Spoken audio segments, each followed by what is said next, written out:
It is disheartening to note that private individuals have had to step in actively to engage in rescue and relief efforts, underlying the urgency and the gravity of the situation. The current death toll stands at 46, with over 14 reported injuries, and the potential for further casualties is imminent if immediate action is not taken. Honorable Speaker, it is against this background that I seek leave for adjournment of the House to discuss this matter of great national concern with a view to exploring possible and long-lasting solutions. Right now, as we speak, people have been moved from their houses and become IDPs in their own country. Roads are blocked. In the 21st century, right now, vehicles from Nairobi cannot reach Mandera, cannot reach Wajir, cannot reach Dadaab and Ijara. It's extremely very unfortunate. And you know, that's why we have been saying that this region is marginalized for some time. And we thought we will be out of this problem once maybe leaders like His Excellency William Samoei Arap Ruto now takes the leadership. We expected this to start immediately after a pastoralist takes over power. It's unfortunate that now our people might starve to death. Vehicles are stuck.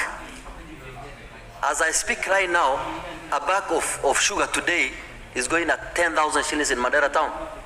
The few that have the stock. Most of them don't have stock. In fact, shops are closing.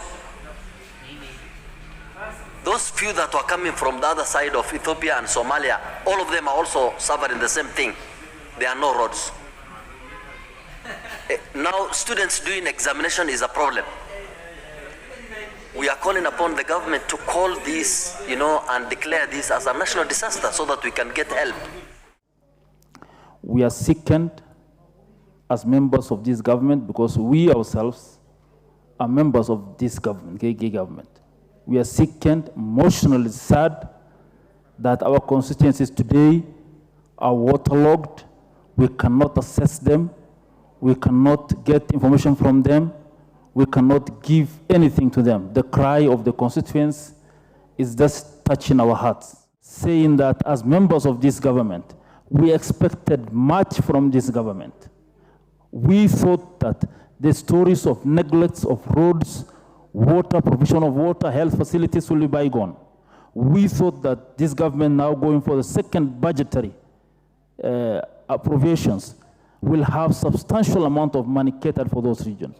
I'm sick to say, as I speak now, that the budgets being passed itself had zero components other than the normal care allocation of 62 million for my constituency, and it's the same for others. That is why when we speak today, we speak with tears in our eyes, saying that we thought things would be different.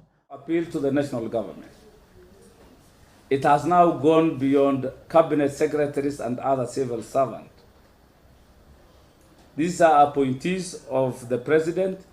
It's like their response is not adding up. Madam Speaker, as I speak to you, even as we all acknowledge that this disaster is everywhere in the country, but the magnitude in which it affects the country really differs. If I speak for Wajir County and my constituency specifically, we cannot access even the fuel that is serving the off-grid power station in Wajir town. With that, Wajir is in darkness, complete darkness, because fuel cannot be taken to the gensets that Kenya Power is using.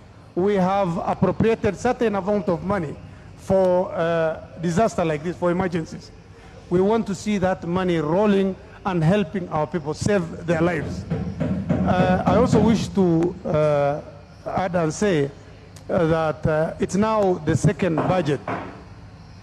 And the unfortunate thing that is going to happen is that even when this water or this season of flood ends, we will still be crying about lack of water.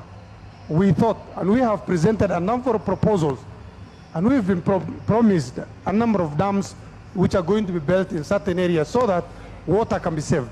Sadly, even with all the proposals we've given, we do not have anywhere to save this water.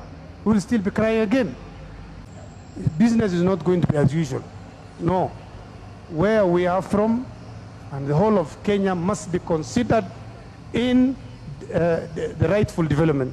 This cannot continue anymore. Introducing the Offspring School, a learning center where Islamic studies and Cambridge curriculum meets. Why choose the Offspring School? Because it has competent and qualified teaching staff, conducive learning environments, affordable fees, meals enriched with balanced diet, training on discipline and high moral standards, spacious learning space and library facilities, Tahfidul Quran, memorization of the Quran. Enroll your child today at the Offspring School located at Kirichwa Gardens Road, Kilimani Estate,